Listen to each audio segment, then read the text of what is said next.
नमस्कार साथियों, कृष्णा क्लासेस विकास sir YouTube channel में आप सबों का स्वागत है।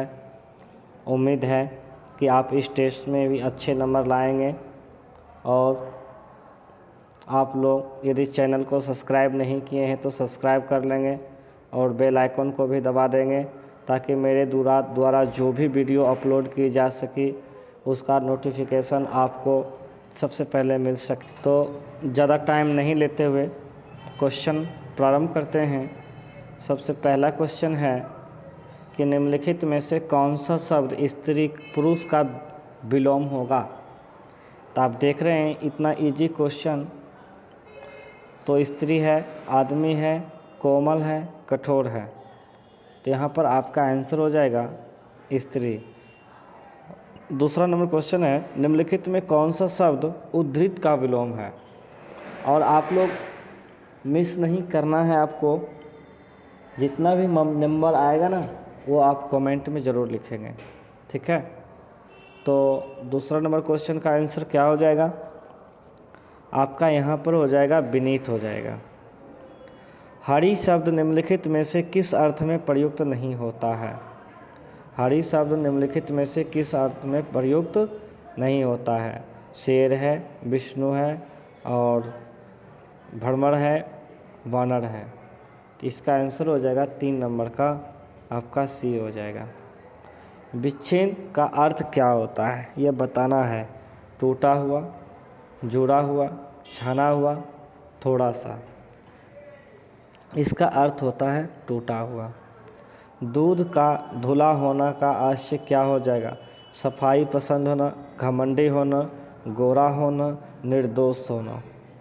5 का आंसर। उम्मीद है कि आप लोग बनाएंगे इसको। इसका आंसर हो जाएगा निर्दोष होना। अगले क्वेश्चन की ओर चलेंगे। निम्नलिखित में से कौन सा शब्द तद्भव है। आदेश, अर्थ, होठ, भाग्य। क्या होगा आंसर, यहाँ पर होठ हो जाएगा। निम्नलिखित में से कौन सा वाक्य शुद्ध है। यह विद्यालय का सबसे सर्वोत्तम छात्र है। यह विद्यालय का सबसे सर्वोत्तम छात्र है। यह विद्यालय में सर्वोत्तम छात्र है। यह विद्यालय के लिए सर्वोत्तम छात्र है। बताएं क्या होगा आंसर।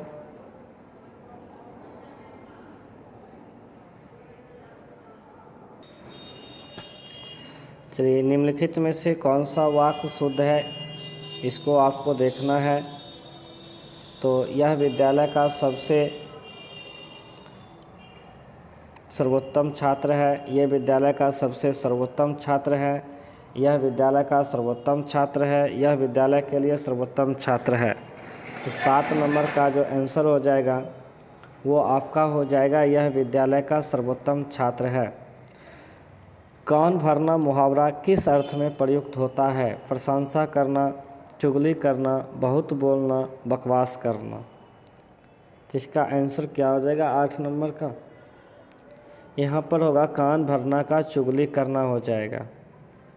अगली क्वेश्चन की ओर हम लोग चलेंगे। 9 नंबर। धरती पर पैर न पड़ना का तात्पर्य क्या होता है। खुशामद करना, विनती करना, बहुत खुश होना और कल्पना करना। तो इसका आंसर आप बताएंगे। उम्मीद है कि आप लोग यही बनाए होंगे, बहुत खुश होना। अगला है जहाँ पहुँचना कठिन हो वह स्थान कहलाता है दुर्लभ, दुर्बल, दुर्गम, दुर्भर। तो इसका क्या हो जाएगा, इसका हो जाएगा आंसर दुर्गम। क्या हो जाएगा यहाँ, दुर्गम हो जाएगा। नेक्स्ट क्वेश्चन है जीजी विसा का अर्थ है। जीजी विसा का अर्थ है, यहाँ पर जो हो जाएगा जीने की इच्छा, जानने की इच्छा, पैसा कमाना और विष खाना। तो इसका आंसर हो जाएगा जीने की इच्छा हो जाएगा। 11 नंबर का 1 नंबर।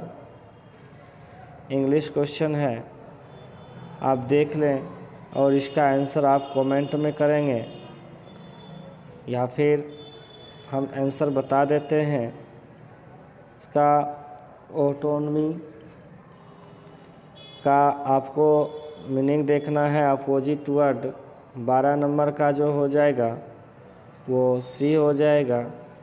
और 13 नंबर जो है जेनिथ है जो है, इसका जो आंसर हो जाएगा 13 का। अब बताइए, नादिर है, क्लास है, प्रोपोजल है और डिके है, तो इसका आंसर हो जाएगा 13 नंबर का 1 नंबर हो जाएगा।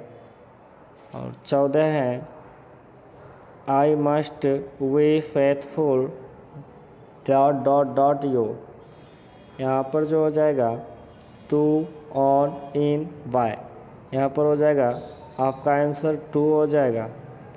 और Munni is good dot dot dot music by 2 with 8, 15 का आंसर आप लोग बताएंगे तो 15 में हो जाएगा 8 हो जाएगा। और अगला क्वेश्चन जो है मैथ का है। तो एक व्यापारी अपने माल का बिक्री मूल्य क्रय मूल्य से 50% अधिक पर अंकित करता है और वह अपने माल को अंकित मूल्य से 20% कम पर बेचता है, तो उसका लाभ बताना है।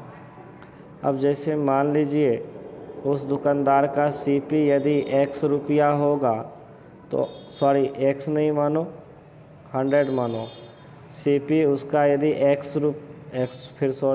सीपी 100 रुपया होगा, तो वहाँ पे आपको एमपी 50% बढ़ा के बोला है, तो इसलिए 150 होगा। तो आप लोग ध्यान रखना कि जब भी डिस्काउंट मिलता है ना, वो हमेशा एमपी पर मिलता है और कोई भी राशि अपने आप को 100% होता है। तो अभी देखिए वह 20% अंकित मूल्य पर छूट दे के बेच देता है, तो 150 है, अपने आप को 100% है, 20% छोड़ दिया तो 80% में बेचा, परसेंट के बदला नीचे हम 100 दे देते हैं, यहाँ से यहाँ जीरो ख़त्म, ये से ये जीरो ख़त्म, 15 8 120 हुआ। आप ही बताएं कि 100 रुपया जब सामान खरीदा गया 120 में बेचा गया, तो इसको 20% का क्या हुआ, तो 20% का प्रॉफिट हुआ। अगला क्वेश्चन है, एक फल विक्रेता के पास कुछ सेब हैं जिसमें से 5% सेब खराब हैं, बाकी बचे सेबों में से 93% बेचने पर उसके पास 266 सेब बचते हैं, तो उसके पास कितने सेब थे। तो देखिए ये जो क्वेश्चन है ना, इसको जब आप बनाएंगे 17 नंबर का क्वेश्चन, तो आपका आंसर यहाँ पर है 1000, 2000, 3000, 4000। कुछ सेकंड हम आपका वेट करते हैं और आप इस क्वेश्चन को बना के थोड़ा सा बताएं कि कितना सेव था।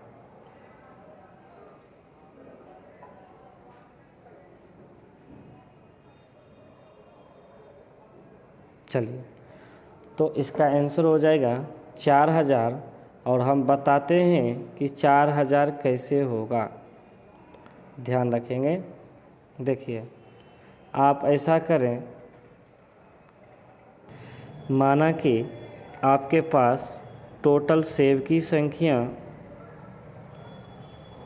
ठीक है, क्वेश्चन थोड़ा सा नीचे कर देते हैं। माना कि आपके पास टोटल सेब की संख्या टी मान लीजिए, टी में 5% खराब है, तो आप उसको कितना कर सकते हैं, 95/100। उसके बाद सेबों में 93% बेचने के बाद जब आपके पास इतना ही सेब है, जब आपने उसमें 93% बेच ही दिए हैं, तो आपको बच गया 7%, यानी 7/100, 7% बचा।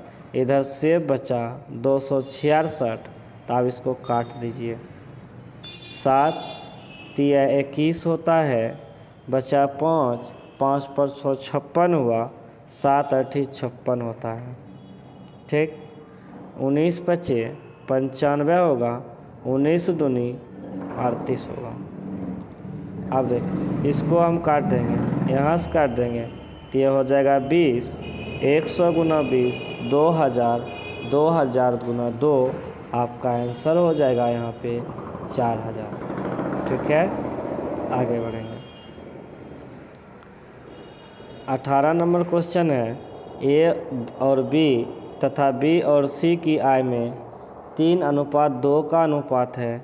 यदि ए की आयु का 1/3 हिस्सा बी की आय का 1/4 हिस्से के एक चौथाई हिस्से से 1000 रुपया अधिक है तो आपको निकालना है बी की आय कितनी होगी, ये बताना है।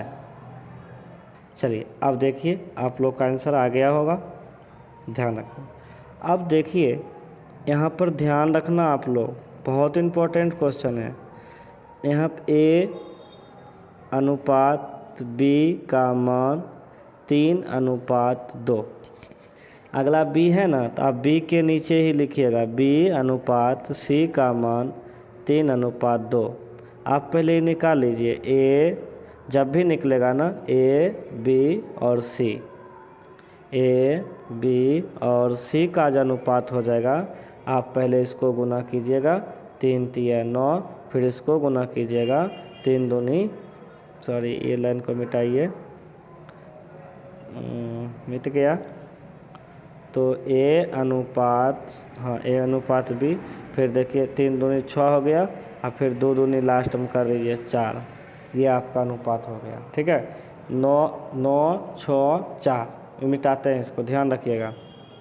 ए बी सी 9 4 नहीं 9 6 था ना, 9 6 और 4, क्या बोला क्वेश्चन में, ए का आयु का तिहाई, यानी कि ए जितना भी होगा उसका 1/3 और बी सी के 1/4 से 100 ज़्यादा हो, 1000 ज़्यादा होगा। यहाँ कर दिए, बात बराबर हो गया। आप क्या कर लेंगे, उसको मान लीजिए ए के पास माना कि x पैसा था, तो इसको क्या मान लेंगे, ए की x, इसको x कर देंगे, यहाँ भी x कर देंगे। जब इसको आप सोल्व करेंगे ना, x का जो मान आ जाएगा 500, तो b का मान कितना था 6, तो 6 पचे कितना हो जाएगा 30,000 हो जाए 3000 हो जाएगा, यानी कि इसका मान हो जाएगा 3000। देखिए ये क्वेश्चन 19 नंबर बहुत इम्पोर्टेंट क्वेश्चन है। जब आप रूट के अंदर देख रहे हैं 6 6 6 6 हैं, तो आप इसको तोड़ेंगे, 2 क्रमागत संख्या तोड़ेंगे, 2 3 6 हो गया, प्लस रहेगा क्वेश्चन के अंदर, तो यहाँ मान होगा बड़ा वाला और माइनस होगा, तो कौन सा आंसर होगा, छोटा वाला। प्लस में है क्वेश्चन की माइनस में है, प्लस में है, तो आंसर क्या हो जाएगा इसका 3 हो जाएगा। आगे बढ़ेंगे 20 नंबर। देखिए निम्नलिखित में Q का अधिकतम मान ज्ञात करें। यहाँ पर लिखा हुआ है 3P9 + 3R7 + 2RQ8 = 1114। यहाँ पर हमको मान सेट करना है, Q का अधिकतम मान हम क्या दे सकते हैं। तो देखिए सबसे पहला बात है कि 9 7 16 16 8 24 24 के 4, बाकी बच गया यहाँ पर कितना 2। अब देखिए 2 हो गया। यहाँ पर देखिए अगर ये हम देते हैं 0 और ये भी देते हैं 0 और हमको यहाँ पुराना है 1, Q का अधिकतम मान हो जाएगा कितना, ध्यान रखिए। तब वहाँ पर Q का अधिकतम मान हमको देना पड़ जाएगा 9। कितना देना पड़ जाएगा, तब 9 देना पड़ जाएगा। ठीक है, 9 देंगे क्योंकि यहाँ पर इसका मान P का मान 0, R का मान 0, इसका मान 9 देंगे, ये वाला 2 जोड़ेंगे तो 9 2 11, 11 के 1, बाकी बचा 1, 5 3 8 2 10 1 11, काम क्लियर हो जाएगा। तो इसलिए Q का अधिकतम मान कितना हो जाएगा 9, answer number C.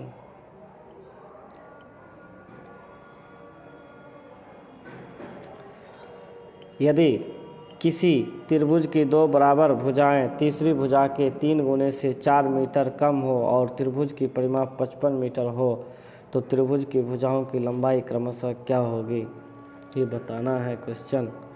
23 metre, 23 metre, 9 metre, 22 metre, 23 metre, 24 metre. तीसरा ऑप्शन है 20, 20, 7, 23, 24, 23, ये सब ऑप्शन है और 23 नंबर क्वेश्चन को सॉल्व करना है।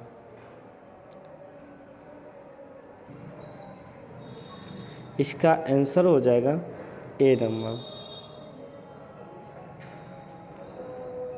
शांति 3 घंटे प्रतिदिन काम करके 12 दिन में 2 किलो रुई काटती है। यदि 4 घंटे प्रतिदिन काम करे तो 10 किलो रुई काटने में कितने दिन लगेंगे। देखिए ऐसे क्वेश्चन जो होता है ना, आप याद रखिएगा MDH यानी M1 D1 H1 बराबर M2 D2 H2 12/2 4 गुना D/10 2 5 10 4 तिया 12 3 तिया 9 यानी कि D का मान कितना डिग्री होगा 45। अगली क्वेश्चन, 2 सिलेंडर का आयतन समान है, उनकी ऊंचाई का अनुपात 1:2 है, किनकी त्रिज्या क्या होगी। देखिए 2:1, 1:2, 1:√2, 2√2:1।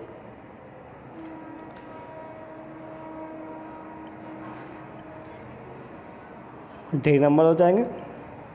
5% वार्षिक ब्याज की दर से कितनी धनराशि 3 वर्षों में 60 रुपया का ब्याज अर्जित कर लेती है।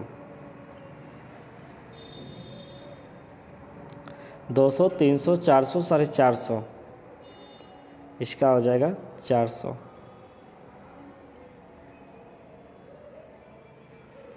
एक धनराशि अजय और अमर में 4:5 के अनुपात में वितरित की गई। अजय को अमर को 5 रुपया कम प्राप्त हुआ तो वह धनराशि क्या थी।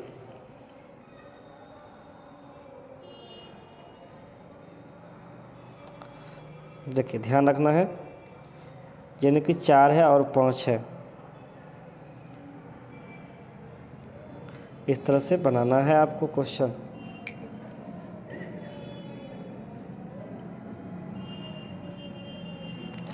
अजय को अमर से 5 रुपया कम प्राप्त हुआ, ठीक है।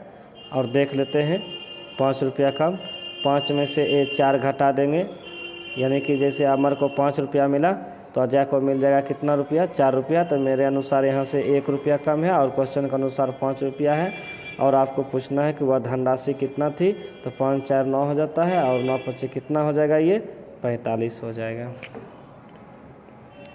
चतुर्थ बौद्ध सम्मेलन किसके शासनकाल में आया था। ये क्वेश्चन बीपीएससी में भी पूछा हुआ था। आप इसको एक ट्रिक पर याद रखेंगे।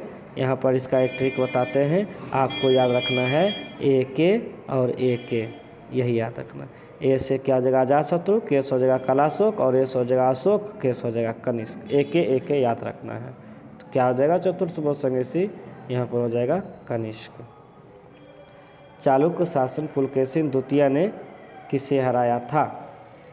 27 नंबर का क्वेश्चन जवाब देना है। ये जो हराया था ना, वो हराया था हर्षवर्धन को हराया था, ठीक है।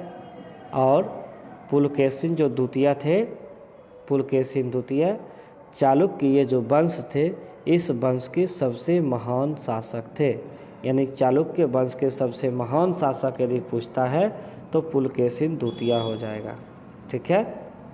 और समुद्रगुप्त तो जानते हैं ना, जो अश्वमेघ कर्ता की उपाधि धारण अश्वमेघ कर्ता की उपाधि धारण किए थे और समुद्रगुप्त को ही सिक्के पर बीना बजाते हुए दर्शाया गया है और इसका दरबारी कवि का नाम क्या था, हरिसेन, ठीक है। आगे बढ़ते हैं। धर्मपाल के बारे में आप जानते होंगे। धर्मपाल पाल वंश का जो है महान शासक था। धर्मपाल किस वंश का महान शासक था, पाल वंश का महान शासक था। चलिए अगले क्वेश्चन, अलबरूनी डैश के कलावधि के एक महान इतिहासकार था। अलबरूनी जो है ना, वो मोहम्मद गजनबी, बलबन, अकबर, मोहम्मद बिन तुगलक। अल बरूनी आंसर क्या होगा बताएंगे आप लोग। देखिए अल बरूनी जो है वो मोहम्मद गजनबी के एक महान इतिहासकार थे, ठीक है। उसके बाद ध्यान रखेंगे बलबन जो है, बलबन, ये जो बलबन आप देख रहे हैं यह लाव एवं रौक्त रीति अपनाने वाला शासक था। और बलबन इलवारी जाति के तुर्क थे। कौन सी जाति? इलवारी जाति के क्या थे? वो तुर्क थे। मोहम्मद बिन तुगलक का नाम सुने होंगे आप। मोहम्मद बिन तुगलक को लेनपुल ने पागला सुल्तान कहा था, यानी पगला सुल्तान किसको कहा था? मोहम्मद बिन तुगलक को। आगे बढ़ेंगे।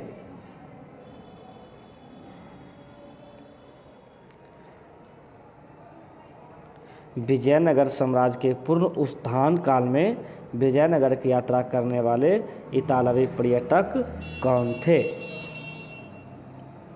यहाँ पर जो है डुरेट बेरोरोज है, वर्नियर है, थॉमस रो है, निकोलस कॉन्टी है। तो इसका आंसर हो जाएगा आपका निकोलस कॉन्टी। और विजयनगर साम्राज्य जो है ये पूछता है तुंगभद्रा नदी के किनारे है। किस नदी के किनारे है? तुंगभद्रा नदी के किनारे। और विजयनगर साम्राज्य की स्थापना दो भाइयों ने किया था, हरिहर एवं बुक्का नामक दो भाइयों ने इसका किया था। और ध्यान रखेंगे कृष्णदेव राय विजयनगर, यानी कृष्णदेव राय का नाम सुने हैं, जो विजयनगर साम्राज्य का सबसे महान शासक था और विजयनगर साम्राज्य का राजधानी था हम्पी। इतना बात ध्यान रखेंगे। निम्नलिखित शासकों में से गुलाम वंश से संबंध रखने वाला शासक कौन था? हुमायूं, अलाउद्दीन, इल्तुतमिश और शेरशाह सूरी। यहाँ पर बहुत अच्छे क्वेश्चन है।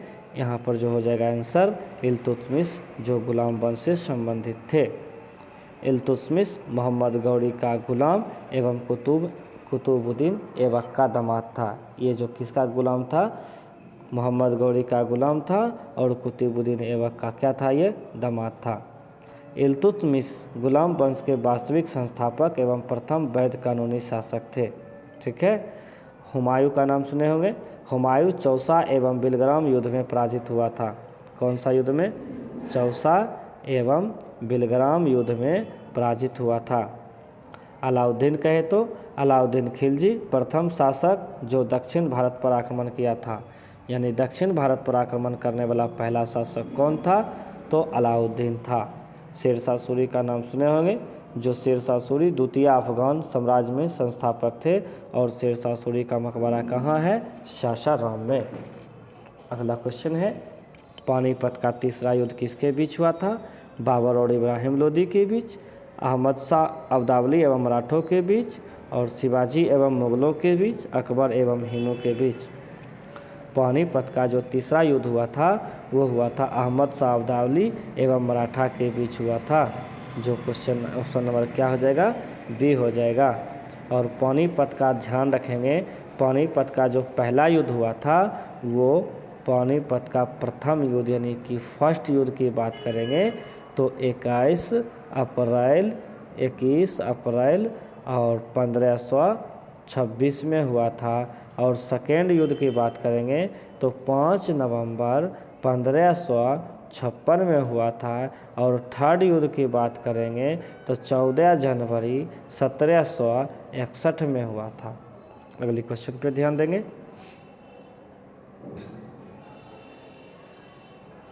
सन 1885 में भारतीय राष्ट्रीय कांग्रेस के प्रथम अधिवेशन की अध्यक्षता किसने किए थे? ये भी क्वेश्चन बहुत इम्पोर्टेंट है। और कांग्रेस जब देख रहे हैं ना, कांग्रेस शब्द जो है वो अमेरिका से लिया गया है। कहाँ से लिया गया है?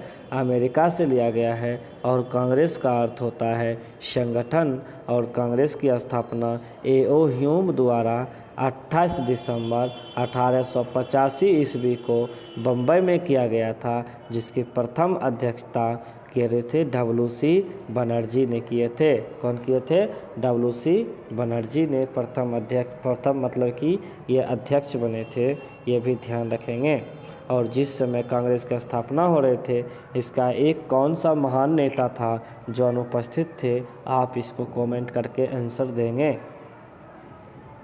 1917 में महात्मा गांधी ने भारत में पहला सत्याग्रह शब्द कहाँ से प्रयोग किया था?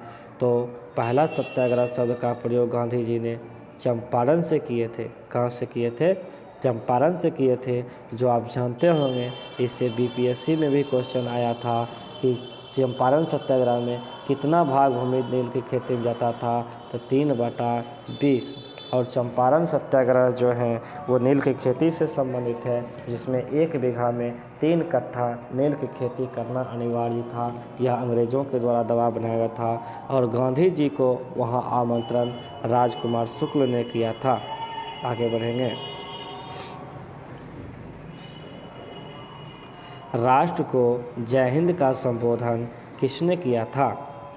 राष्ट्र को जय हिंद का संबोधन करने वाला व्यक्ति का नाम आप बताएंगे। लाल बहादुर शास्त्री, महात्मा गांधी, पंडित जवाहरलाल नेहरू और सुभाष चंद्र बोस। राष्ट्र को जो है जय हिंद कहने वाले व्यक्ति वो थे सुभाष चंद्र बोस। कौन थे? सुभाष चंद्र बोस। और यानी जय हिंद जय भारत का नारा दिए थे। दिल्ली चलो का नारा इन्हों ही दिए थे। दिल्ली चलो के नारा सुभाष चंद्र बोस ही ने दिए थे। ठीक है। जय जवान जय किसान का नारा दिए थे लाल बहादुर शास्त्री। जय जवान जय किसान का नारा कौन दिए थे? लाल बहादुर शास्त्री। ध्यान रखना है। लेकिन इनके बारे में एक और रोचक पॉइंट है। 18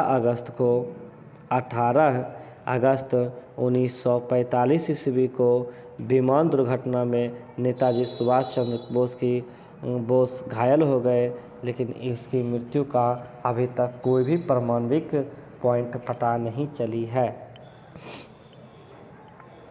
जलियांवाला बाग में मारे गए लोग किस बात का विरोध करने के लिए एकत्र हुए थे? Simon Commission, Rowlatt Act, Bengal विभाजन और मॉन्टेग्यू घोषणा। इस बाग में मारे गए लोग जो हैं रॉलेट एक्ट के विरोध में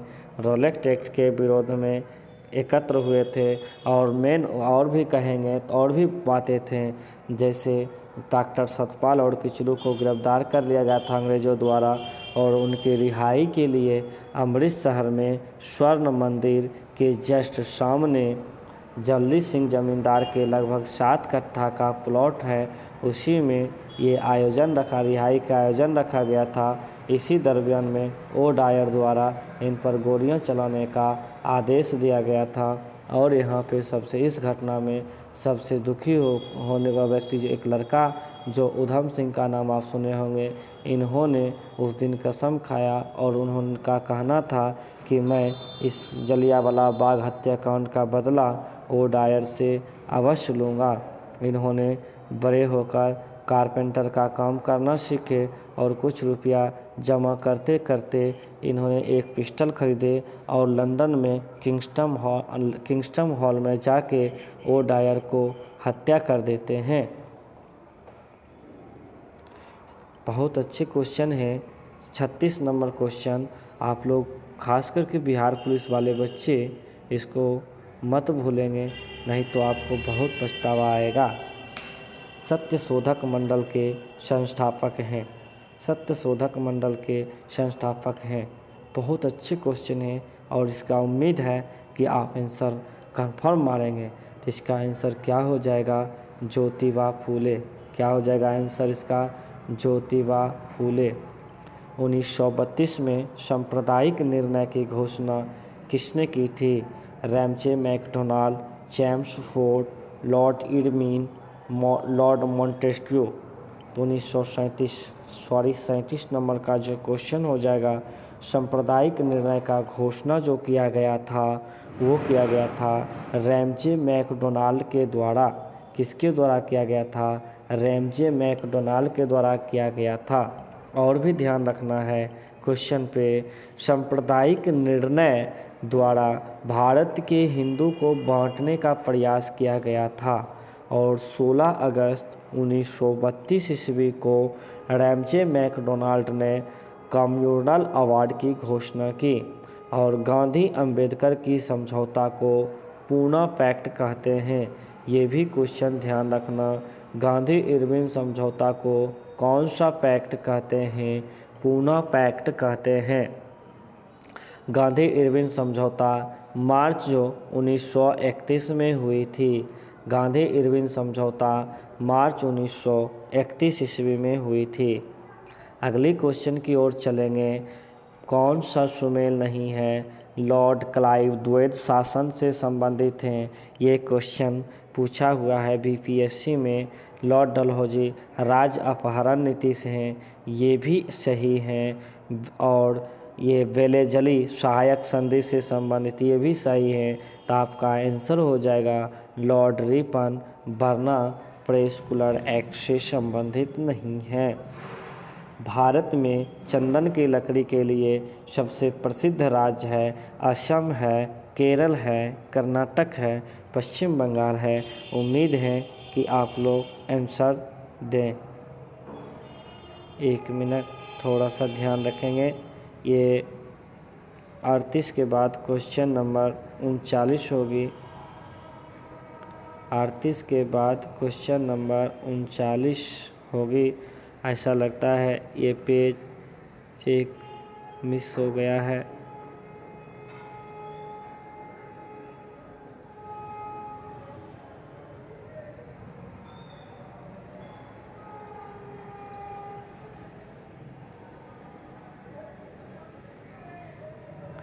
एक पेज मिस हो गया है, तो